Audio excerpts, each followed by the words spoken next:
happened to stay on schedule. You know, we got off schedule, we got out of sync, and they showed up on third down. Really affected how we got on third down. So there were some positive things in there, but certainly not what we've been accustomed to having and showing on Saturday. So certainly a good week of work and looking for every week.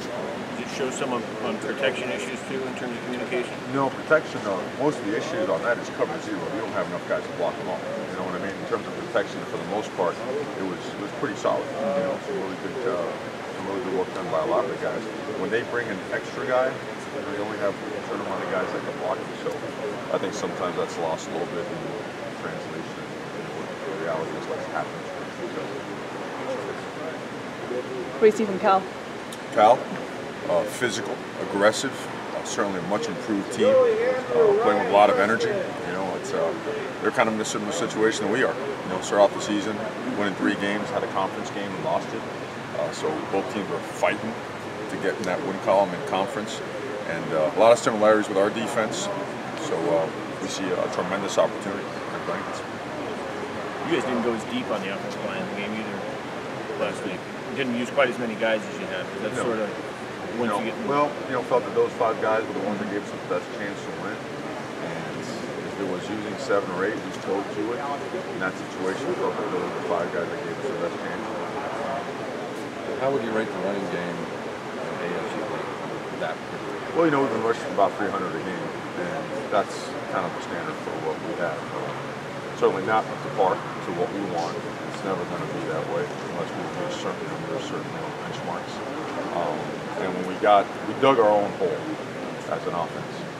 So it changed the way that we had to approach it the rest of the way, so then that affects it even more. Did you see them as more stronger than what Mike thought they were going to be? I see outnumbered boxes. I see an extra guy in the box. I see a safety down. Pressure movement. I see a lot of different things that contribute to what would be a 20-yard gain. Now it's 3 or 4 yards, sometimes 2 yards, and occasionally 8 or 12-yard gains. So we had much more explosive runs, many more explosive runs than previous. We had about 13. We had about 6 or 7 this past week. We didn't have one. Were those first down plays, you know, not being able to pick up yards, was that difficult in order to get into rhythm the rest of the game? Well, probably more the penalties that put you in a negative situation. You know, 1st and 15 or 2nd and 13 certainly is a different schedule than when you're 2nd and 3 and whatnot. So it has its domino effect. And it's the key. It's the key to staying on course, you know, as an offense, staying on schedule. And that's the way we operate. That's the way we have to operate. So bottom line is get to work and make sure that we are specific about what we're teaching, how we're doing it, that we take ownership and accountability completely across the board.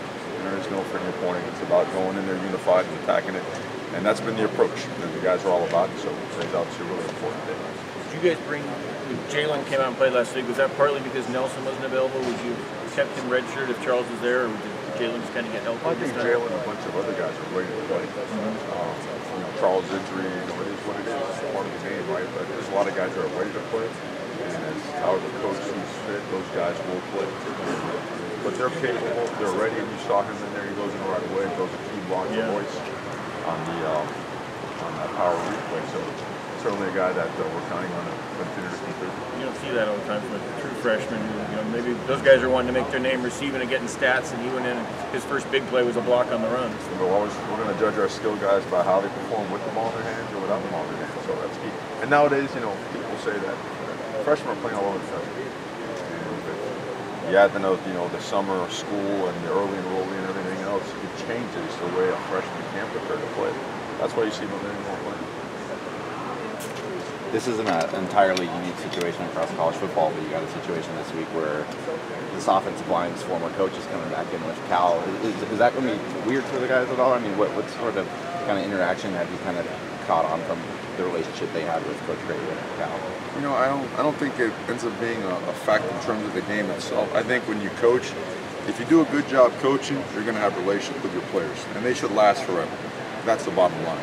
When it comes to the football part of it, it's got to be strictly business. It's got to be a nameless and faceless opponent. So that's the approach to this game and every single game. You know, I can't tell you how many times I've either faced the University of Miami. You know, someday we'll be facing Alabama, and it's got to be the same on that side and on our side. You know, I think that's part of the game, and I think it actually intensifies both sides, so everyone could show their best.